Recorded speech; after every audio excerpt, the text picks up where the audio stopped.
নমস্কার। আমাদের মনের সবথেকে বহুচর্চিত যে স্তর সাবকনশিয়াস মাইন্ড বা অবচেতন মন, সেটি নিয়ে এই ভিডিওতে উম সহজ করে কয়েকটা কথা বলার চেষ্টা করছি।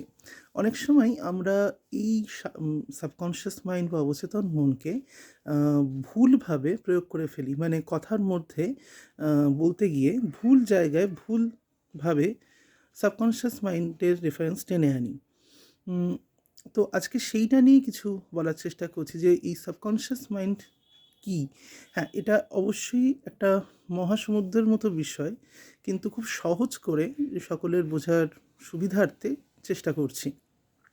১ম এ বলে রাখি, যেমন ক্লাস 5 পাস না করলে কেউ ক্লাস 6 এ উঠতে পারে না। তো ঠিক এই মনের স্তরগুলো ক্ষেত্রেও সাবকনশিয়াস মাইন্ডের আগের যে কিছু স্তর রয়েছে সেগুলো একটু বুঝলে ভালো হয়। মানে এটা ব্যাখ্যা করতে আরেকটু বেশি সুবিধা হয়। উম মনের মোট ৪ টি স্তর: কনশাস, প্রিকনশাস, সাবকনশাস, আনকনশাস। চেতন, প্রাক সচেতন, অবচেতন এবং অচেতন। এবং সচেতন কি? সচেতন হচ্ছে যে আমি এই মুহূর্তে কি করছি, কোথায় আছি, আজকে কত তারিখ, কি বার, কোন দিক এটা, ঠিক আছে? এই যে সচেতন মনে আমাদের ক্রিয়া করছে জিনিসগুলো, যেটা আমি অবগত এই মুহূর্তে, ফুললি অ্যাওয়্যার অফ ইট, সেটা হচ্ছে সচেতন মন। প্রাক সচেতন মানে হচ্ছে উম যেটা প্রিকনশিয়াস মাইন্ড, যে আমাদের মনের এমন কিছু ইনফরমেশন যেটা এই মুহূর্তে আমি ভাবছি না, কিন্তু আমাকে কেউ যদি জিজ্ঞেস করে আমি সহজে সেখান থেকে ডেটা অ্যাক্সেস করে উত্তর দিতে পারবো। কীরকম? যেমন আমাকে কেউ জিজ্ঞেস করলো তোমার ক্লাস 5 এর কটা সাবজেক্ট ছিল, বা ক্লাস 5 এর রোল নাম্বার কী ছিল, বা তোমার ক্লাস 5 এর বেস্ট ফ্রেন্ডের নাম কী ছিল, তুমি আজ থেকে ৩ বছর আগে কোথায় ঘুরতে গেছিলে। মানে যেটা আমার অতীতে হয়ে গেছে কিন্তু এই মুহূর্তে আমি সেটা নিয়ে ভাবছি না, কিন্তু যদি আমার দরকার পড়ে সেটাকে নিয়ে ভাবার, আমি সহজে সেখান থেকে ডেটা নিয়ে এসে অ্যাক্সেস করে বলতে পারবো। এটা হলো প্রিকনশিয়াস। সাবকনশিয়াসটাতে আরেকটু পরে আসছি। আমি আনকনশিয়াসটা একটু বুঝিয়ে নিই। মানে 6 এর ক্ষেত্রে যে আমরা অনেক সময় কী করি, যে ক্লাস 6 এ পড়ার সময় র্যাপিড রিডিংয়ে একটু 7 ঘেঁষা কিছু সাবজেক্ট পড়ি না? তো আগে আনকনশিয়াসটা বুঝিয়ে নিয়ে পরে সাবকনশিয়াসে আসছি। আনকনশিয়াস মাইন্ড হচ্ছে কোনো খারাপ অভিজ্ঞতা আমার সঙ্গে ঘটেছিল এবং সেটা আমি সবসময় ভাবছি তা নয়, কিন্তু আমি সেটাকে, যখন সেই ঘটনাটা উপস্থিত হয় আমার সঙ্গে আবার ঘটার, সেটাকে আমি আননোয়িংলি সেটাকে অ্যাভয়েড করার চেষ্টা করি। আননোয়িংলি এই অর্থে বলছি যে আমি এটাকে নিয়ে সবসময় চিন্তা করছি এমন তো নয়, কিন্তু যেই ঘটনাটা ঘটতে আমার সঙ্গে চাইছে কোনো না কোনোভাবে আমার মাইন্ড ওটাকে অ্যাভয়েড করতে চাইছে। কীরকম? উদাহরণ দিচ্ছি। আমাকে ছোটোবেলায় কুকুরে কামড়েছিল। আমি এবার থেকে চেষ্টা করি, মানে যখন কোথাও কারুর বাড়িতে কুকুর আছে শুনি, সেখান থেকে একটু এড়িয়ে চলার চেষ্টা করি। বা এই উদাহরণটাকে যদি আমি বাদও দিই, এই উদাহরণটাকে আমি বাদ দিয়ে যদি আরেকটা উদাহরণও বলি, যেমন হচ্ছে ধরুন আরশোলার ভয়, হুম? বা হচ্ছে ধরুন আমার কোনো একটা খাবার খেয়ে পার্টিকুলার শরীর খুব খারাপ হয়েছিল, অ্যালার্জি আছে, চিংড়ি মাছে হতে পারে, ডিমে হতে পারে। তা আমি যেই কোনো অকেশনে বা কোনো অনুষ্ঠানে আমাকে কেউ ওই খাবারটা অফার করেন, আমি কিন্তু সেটাকে এড়িয়ে চলি। এবার এটার মানে এমন নয় যে আমি সবসময় সেটাকে এড়িয়ে চলছি। মানে কীরকম? আমি ধরুন রাস্তায় বেরোচ্ছি, রাস্তায় তো অগণিত কুকুর, বেড়াল সমস্ত কিছু রয়েছে, পশু পাখি।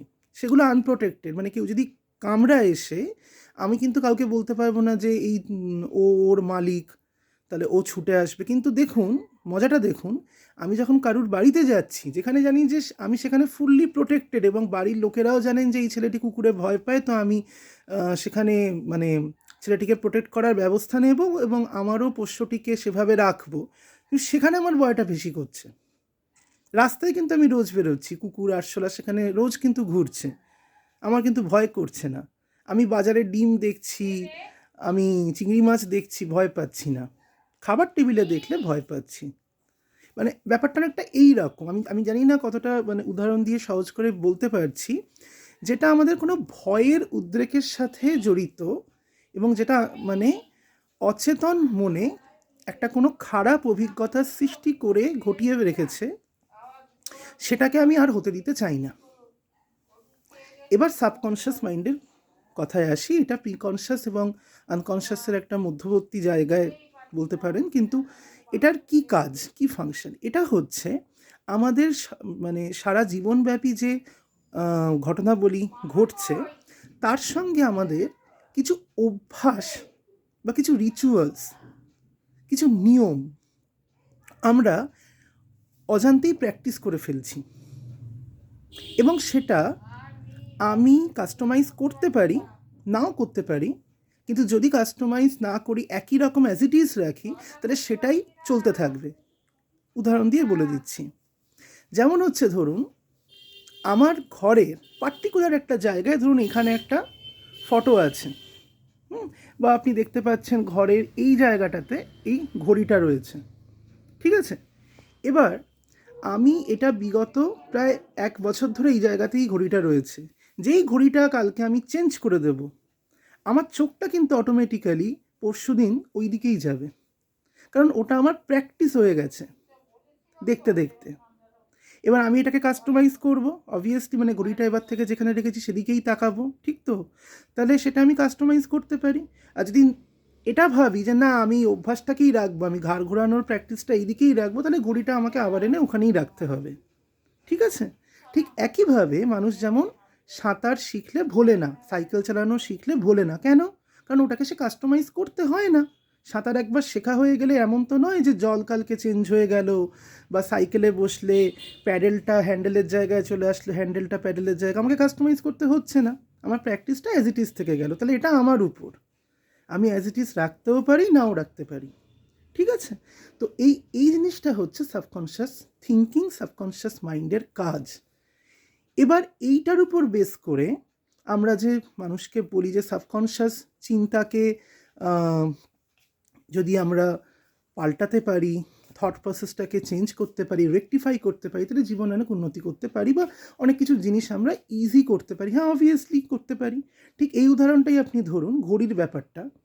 আমি যদি ঘড়ির দিকটা চেঞ্জ করে আমার তাকানোটাকেও হ্যাবিটের মধ্যে আনি, ঠিক একইভাবে আমি ধরুন ভাবছি আমার সাথে খুব খারাপ হবে, বা আমি এই জিনিসটা পারবো না, তাহলে ওটা আমার অ্যাজ ইট ইজ থাকতে চলেছে, আমি এটা ভাববই ভাববই ভাববই, তাহলে ওটা আমার কোথাও ওই কাজটাই করাতে বাধ্য করাবে।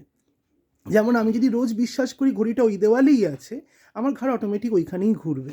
কিন্তু আমি যেই মুহূর্তে এরকম হবে যে তাকাতে গিয়েই ভাবো আরে ঘড়ি তো চেঞ্জ করে ফেলেছে এই দিকে, তাহলে এবার থেকে ঘাড়ের ডিরেকশন ওই দিকে ঘুরবে, নতুন দিকে, এবং আমিও তার সাথে হ্যাবিচুয়েট হয়ে আমার নতুন প্র্যাকটিসটার মধ্যে দিয়ে যেতে পারবো। মানে এটাই হচ্ছে ম্যানিফেস্টেশন। অনেকে বলে না যে সাবকনশিয়াস থিঙ্কিংকে ম্যানিফেস্ট করে আমরা জীবনে কিছু পজিটিভ চেঞ্জ আনতে পারি। ঠিক এই আপনি ছোট্ট উদাহরণটাই দেখুন। আমাকে সাঁতার আর সাইকেলটা চেঞ্জ করতে হচ্ছে না, কারণ সাঁতারের পদ্ধতি এখনও পর্যন্ত যা আগে থেকে চলছে এখনও তাই, এবং সাইকেলেও তাই। যেদিনকে সাইকেলের মডিফিকেশান হয়ে হ্যান্ডেল প্যাডেলের জায়গায়, প্যাডেল হ্যান্ডেলের জায়গায় এসে যাবে, সেদিন হয়তো আমরা সেটা নিয়ে ভাববো। কিন্তু যে মডিফিকেশানটা আমরা এইভাবে লাইফের পজিটিভ চেঞ্জেসের মধ্যে আনতে পারি, সেটা আমাদের কিন্তু বেনিফিশিয়াল হচ্ছে। ঠিক এই কারণেই আমরা অনেক মানুষকে বলতে দেখি বা ভাবতে দেখি যে আমার সাবকনশিয়াস মাইন্ডে স্টোর মানে হলে কিছু জিনিস ভুলতে পারি না বা চলতে থাকে, ওটা কিন্তু আনকনশিয়াস। যেমন এই কুকুরের আমি উদাহরণটা দিলাম, আরশোলার ভয়ের উদাহরণ দিলাম, কোনো কিছু খাবার থেকে অ্যালার্জি হয়েছে, বদহজম হয়েছে, নেগেটিভ এক্সপিরিয়েন্সটা আনকনশিয়াস। নেগেটিভ এক্সপিরিয়েন্সটা আমাকে যে প্র্যাকটিসটা করাচ্ছে, সেটা হচ্ছে সাবকনশিয়াস। আপনি নেগেটিভ ইমপ্রেশনটা থেকে শিক্ষা পেয়ে কীভাবে সেটাকে প্রতিক্রিয়া জানাবেন, বা কীভাবে সেটাকে আপনার রোজকার রুটিনের হ্যাবিটের মধ্যে ফেলবেন, সেই হ্যাবিটটা যে প্রসেসিংটা হচ্ছে, সেটা হচ্ছে সাবকনশিয়াসের কাজ। তো আমি এটাই বলবো, কোনো কিছু খারাপ ঘটনা, স্মৃতি, এটাকে সাবকনশিয়াসে ঠেলে দেবেন না।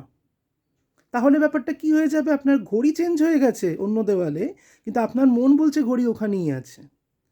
আপনি এইটা থেকে ভাবতে চেষ্টা করুন যে আমার সাথে খারাপ ঘটেছে, সবার সাথেই ঘটছে, তো এইটা আমার আনকনশিয়াস মাইন্ডে ব্যাপার, কিন্তু আমি সেটাকে কিভাবে প্রতিক্রিয়া জানাবো।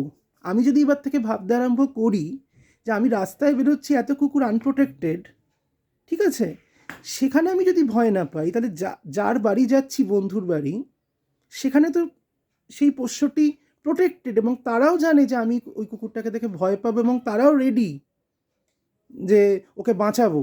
তাহলে সেখানে আমি ভয় পাবো কেন? আশ্চর্য না ব্যাপারটা? তাহলে এই প্র্যাকটিসটা যদি আমরা করতে পারি, তবেই কিন্তু সাবকনশিয়াস মাইন্ডের চেঞ্জ হওয়া সম্ভব। ভিডিওটা ভালো লাগলে অবশ্যই কমেন্ট করে জানাবেন, এবং আমি খুব অল্পের মধ্যে চেষ্টা করলাম আমার সামর্থ্য অনুযায়ী ছোট্টর মধ্যে জিনিসটাকে গুছিয়ে বলতে। যদি কোথাও ভুল ত্রুটি হয়, দয়া করে মার্জনা করবেন, এবং আপনাদের কেমন লাগলো অবশ্যই জানাবেন। ধন্যবাদ।